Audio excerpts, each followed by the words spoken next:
ಇಂದು MLC ಆಗಿ ಗಾಯತ್ರಿ ಶಾಂತೇಗೌಡ ಪದಗ್ರಹಣ ಆಗುತ್ತಾ? ಕೆಲವೇ ಕ್ಷಣಗಳಲ್ಲಿ ಇದೀಗ ಈ ಬಗ್ಗೆ ಅಪ್ಡೇಟ್ಸ್ ಇನ್ನು ಸಿಗೋದಾ ಅನ್ನುವಂಥದ್ದು ಇಲ್ಲಿ ಪ್ರಶ್ನೆ ಆಗಿರುವಂಥದ್ದು. ಗಾಯತ್ರಿ ಶಾಂತೇಗೌಡ ಸಚಿವೆ ಸ್ಥಾನದಲ್ಲಿ ಅವಕಾಶವನ್ನ ಮಾಡಿಕೊಡ್ಲಾಗಿತ್ತು, ಬಟ್ ಕೊನೆಯ ಹಂತದಲ್ಲಿ ಹೋಲ್ಡ್ ಆಗಿ ಉಳಿಯುತ್ತೆ, ಡ್ರಾಫ್ಟ್ ಆಗುತ್ತೆ ಅವರ ಒಂದು ಹೆಸರು. ಇದೀಗ ಎಂಎಲ್ಸಿ ಆಗಿ ಪ್ರಮಾಣ ವಚನ ಸ್ವೀಕರಿಸಲಿರುವಂತಹ ಗಾಯತ್ರಿ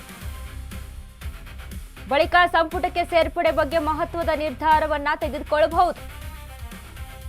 ಎಂಎಲ್ಸಿ ಆಗಿ ಜವಾಬ್ದಾರಿ ಹೊರಲಿದ್ದೇನೆ ಎಂದಂತ ಗಾಯತ್ರಿ ಸರ್ಕಾರದ ನಡೆಯೇನು? ಮಾಸ್ ಲೀಡರ್ ಸಿದ್ದರಾಮಯ್ಯ ಭೇಟಿಯಾಗಿದ್ದಂತ ಗಾಯತ್ರಿ ಶಾಂತೇಗೌಡ. ಹಾಗಾದ್ರೆ ಮಾಜಿ ಸಿಎಂ ಸಿದ್ದರಾಮಯ್ಯ ವಾಗ್ದಾನ ಏನು ಇದರಲ್ಲಿ?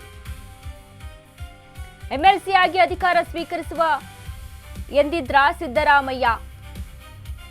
ಮಹಿಳಾ ಕೋಟಾದಲ್ಲಿ ಗಾಯತ್ರಿಗೆ ಸಚಿವ ಸ್ಥಾನ ಸಿಗಲ್ವಾ? ಪದಗ್ರಹಣ ಬಳಿಕ ಸಿದ್ದು ಭೇಟಿ ಎಂದಿದ್ಯಾಕೆ ಗಾಯತ್ರಿ ಶಾಂತೇಗೌಡ ಪದಗ್ರಹಣ ವಿಚಾರಕ್ಕೆ ಸಂಬಂಧಪಟ್ಟಂತೆ ಇಂದು ಎಂಎಲ್ಸಿ ಆಗಿ ಗಾಯತ್ರಿ ಶಾಂತೇಗೌಡ ಪದಗ್ರಹಣ ಮಾಡ್ತಾರಾ ಅಂತ ಮಾಡಿದ ಮೇಲೆ ಕೆಲವೇ ಕ್ಷಣಗಳಲ್ಲಿ ಸಭಾಪತಿ ಕಚೇರಿಯಲ್ಲಿ ಪದಗ್ರಹಣ. ಎಂಎಲ್ಸಿ ಆಗಿ ಪ್ರಮಾಣ ವಚನ ಸ್ವೀಕರಿಸಲಿರುವಂತಹ ಗಾಯತ್ರಿ ಬಳಿಕ ಸಂಪುಟಕ್ಕೆ ಸೇರ್ಪಡೆ ಬಗ್ಗೆ ಮಹತ್ವದ ನಿರ್ಧಾರವನ್ನ ತೆಗೆದುಕೊಳ್ಳಲಾಗುತ್ತೆ ಅಂತ ಹೇಳಲಾಗ್ತಾ. ಎಂಎಲ್ಸಿ ಆಗಿ ಜವಾಬ್ದಾರಿ ಹೊರಲಿದ್ದೇನೆ ಎಂದಂತ ಗಾಯತ್ರಿ ಸದ್ಯಕ್ಕೆ ಮಾಸ್ ಲೀಡರ್ ಸಿದ್ದರಾಮಯ್ಯ ಭೇಟಿಯಾಗಿದ್ದಂತ ಗಾಯತ್ರಿ. ಹಾಗಾದ್ರೆ ಸಿದ್ದರಾಮಯ್ಯ ಜೊತೆ ಏನು ಮಾತುಕತೆ ಆಯಿತು, ಏನ್ ಹೇಳಿದ್ರು? ಗಾಯತ್ರಿ ಶಾಂತೇಗೌಡ ನೋಡಿ, ಕೈಗೆ ಬಂತು ಬಾಯಿಗೆ ಬರಲ್ಲ ಅನ್ನುವಂಥ ರೀತಿಯಲ್ಲಿ ಕೊನೆ ಮೂಮೆಂಟ್ ಅಲ್ಲಿ ಗಾಯತ್ರಿ ಶಾಂತೇಗೌಡ ಅವರ ಹೆಸರು ಡ್ರಾಪ್ ಅಂದ್ರೆ ಲಿಸ್ಟ್ ಇಂದ ಹೊರಗಡೆ ಆಗುತ್ತೆ. ಮಹಿಳಾ ಕೋಟಾದಲ್ಲಿ ಗಾಯತ್ರಿ ಶಾಂತೇಗೌಡ ಹೆಸರು ಸಚಿವರ ಲಿಸ್ಟ್ ನಲ್ಲಿ ಒಟ್ಟಾರೆಯಾಗಿ 20 ಸಚಿವರ ಪ್ರಮಾಣ ವಚನ ಆಗಬೇಕಿತ್ತು, ಬಟ್ 19 ಸಚಿವರ ಪ್ರಮಾಣ ವಚನ ಆಗುತ್ತೆ. ಗಾಯತ್ರಿ ಮಂತ್ರಿಗಿರಿ ಬಗ್ಗೆ ಇಂದು ಅಂತಿಮ ನಿರ್ಣಯವನ್ನ ಹೈಕಮಾಂಡ್ ಮಟ್ಟದಲ್ಲಿ ಸಚಿವ ಸ್ಥಾನದ ಬಗ್ಗೆ ಚರ್ಚೆ ನಡೆಯುತ್ತೆ. ಆದ್ರೆ ಹೈಕಮಾಂಡ್ ಯಾರಿಗೆ ಮನೆ ಹಾಕುತ್ತೋ ಗೊತ್ತಿಲ್ಲ.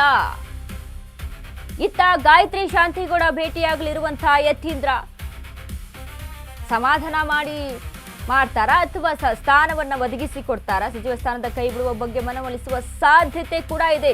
ಹೈ ಲೆವೆಲ್ ಲಾಬಿ ಮಾಡಿದ್ರು ಕೂಡ ಸಿಗಲ್ವಾ ಮಂತ್ರಿ ಪಟ್ಟ ಗಾಯತ್ರಿ ಶಾಂತೇಗೌಡ? ಮಧ್ಯಾಹ್ನ ಸಿದ್ದರಾಮಯ್ಯ ಭೇಟಿ ಮಾಡಲಿರುವಂತಹ ಗಾಯತ್ರಿ ಎಂಎಲ್ಸಿ ಆದ ಬಳಿಕ ಮಾಜಿ ಸಿಎಂ ಸಿದ್ದರಾಮಯ್ಯ ಭೇಟಿ.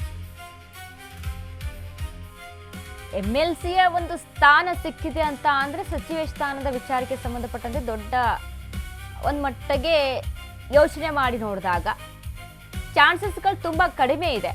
ಬಟ್ ಯತೀಂದ್ರ ಭೇಟಿಯಾಗಿ ಸಿದ್ದರಾಮಯ್ಯ ಅವ್ರನ್ನ ಭೇಟಿಯಾಗಿ ಮನವೊಲಿಸುವಂತ ಕೆಲಸ ಆಗುತ್ತಾ ಅಂತ ನೋಡಿದ್ರೆ ಚಾನ್ಸಸ್ಗಳು ಹೆಚ್ಚಾಗಿದೆ. ನೋಡಿ, ಗಾಯತ್ರಿ ಶಾಂತೇಗೌಡ ಅವರ ಹೆಸರನ್ನ ಲಿಸ್ಟ್ ಇಂದ ಏನು ಹೊರತೆಗೆಯಲಾಗುತ್ತೋ ಅಂತ ಸಂದರ್ಭದಲ್ಲಿ ಮಹಿಳಾ ಕೋಟಾದಲ್ಲಿ ಗಾಯತ್ರಿ ಶಾಂತೇಗೌಡಗೆ ಕೊಟ್ಟಿದ್ದಾರೆ ಬಿಡಪ್ಪ ಅನ್ನುವಂಥದ್ದು ಇತ್ತು. ನೋಡಿ, ಒಟ್ಟಾರೆಯಾಗಿ ಈಗ ಎಷ್ಟು ಸಚಿವ ಸ್ಥಾನಗಳಿದಾವೆ ಅದರಲ್ಲಿ ಒಬ್ಬಳು ಮಹಿಳಾ ಕೋಟಾದಿಂದ ಸಚಿವೆ ಆದಂತ ಗಾಯತ್ರಿ ಶಾಂತೇಗೌಡಗೆ ಕೊಡಲಾಗುತ್ತೆ ಅನ್ನುವಂಥದ್ದು ಕೂಡ ಆಗಿತ್ತು, ಬಟ್ ಅದು ಕೂಡ ಹೊರಗಡೆ ಇಡಲಾಗುತ್ತೆ.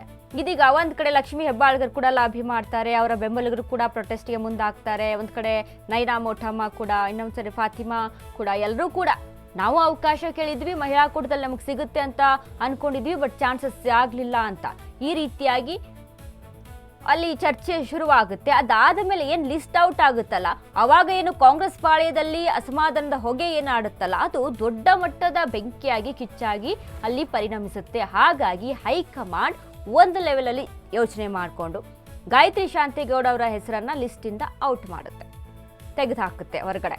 ಇದೀಗ ಎಂಎಲ್ಸಿ ಪದಗ್ರಹಣ ಇವತ್ತು ಆದ್ರೆ ಸಿದ್ದರಾಮಯ್ಯ ಅವರನ್ನ ಭೇಟಿ ಮಾಡುವಂತ ಚಾನ್ಸಸ್ ಇದೆ. ಸಿದ್ದರಾಮಯ್ಯ ಮತ್ತು ಯತೀಂದ್ರ ಅವರ ಭೇಟಿಯಾದ ಬಳಿಕ ಗಾಯತ್ರಿ ಮನ ಬದಲಾವಣೆ ಆಗುತ್ತಾ?